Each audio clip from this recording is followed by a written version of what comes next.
Tolisso, est-ce que c'est pas le capitaine Tolisso? Est-ce que c'est pas le joueur qui actuellement est le plus régulier et qui est le plus productif?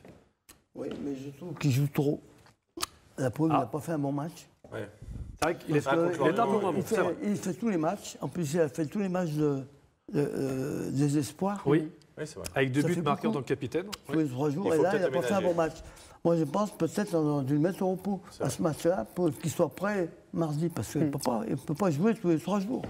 Surtout depuis le début, il joue tous les 3 jours. Surtout à un poste où il est très exposé dans l'entrejeu. Puis il se donne quand même. Il est généreux. Ah oui, il mouille le maillot. Physique. Donc, je pense que là il y avait parce que les autres équipes, ils mettent des joueurs au repos. Je vois Nice, ils ont fait tourner. Quoi. Bien sûr. Mais c'est vrai que je suis assez d'accord sur le fait que Corentin Tolisso a passé un palier. On sent que voilà, il devient taille patron. Aussi bien techniquement que tactiquement, il replace ses partenaires. Il pourrait prendre ce poste de leader. On l'a vu contre Montpellier d'ailleurs, où il a fait un excellent match. Tout à fait. C'est lui qui a porté l'équipe. D'ailleurs, on peut se féliciter aussi de la victoire face à Montpellier 5-1 durant la semaine. Tu sais qu'il y a débat. On parle du négatif, mais tu sais qu'il y a débat, mais oui, c'est bien. On a Valentin, notre dessinateur un peu foufou, qui nous fait un Tolisso. Corentin, meilleur joueur de Ligue 1. Il faudrait demander à Jordan. Bien sûr, suite au problème qu'il y a eu avec Jordan à la fin du match. Mais c'est sûr qu'à force d'enchaîner les bonnes prestations comme il fait là, il peut attirer la convoitise de l'équipe de France. Alors, une vraie question aux 2 joueurs. Corentin Tolisso, si on le met à un moment donné au repos, c'est à quel moment? Parce qu'on a Séville demain. Moi, j'aurais mis Lorient. Ouais. Donc là, c'est trop tard. Non, mais on va le griller. Faut pas le mettre mardi. Non, mais mardi, c'est sûr que non. Mardi, le derby, c'est pareil. Après, il ne faut pas mettre que Saint-Étienne. C'est pour ça. Donc il fallait le mettre. Donc là, c'est encore. Non, mais c'est juste. Là, c'est encore minimum 2 matchs qu'il va faire où il va jouer. Il faut qu'il soit bon. Ah bah oui, obligé. Là, il faut le faire jouer.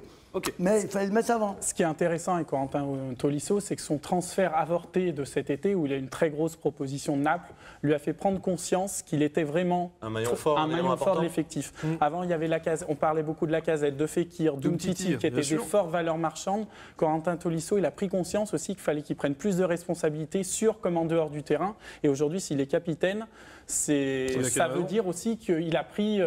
Avant, il suivait plutôt dans le groupe. C'était déjà un très bon joueur. Aujourd'hui, il a encore franchi un palier à ce niveau-là, au niveau mental. Ouais, même Alexandre Lacazette l'a fait remarquer durant le match. Et en tweetant, t'as bien fait de rester. Donc voilà, on se rend compte que c'est un élément fort du groupe et qu'il a apprécié. Non, mais en plus, c'est qu'il a bien, franchement, il a bien fait de rester. Oui, il passe les paliers les uns après les autres. Ce qu'il a mis en confiance, c'est qu'il a marqué du but avec l'équipe de France Espoir. Ça a été le commencement de sa très bonne période, c'est vrai. Rappelez-vous, c'est pas si loin que ça, mais le but contre Zagreb, ce but de la tête, il est posé, il n'est pas chanceux, quoi. Il est technique. Mais il sortait de l'équipe de France, justement, c'est pour ça. Fleury. Et Fleury, comment vous le trouvez au poste un peu plus haut, en numéro 10, comme il a joué contre... Il peut jouer les 3 postes du milieu de terrain, quoi. Il peut jouer 6, il peut jouer 8, il peut jouer 10. Une petite préférence, peut-être, non?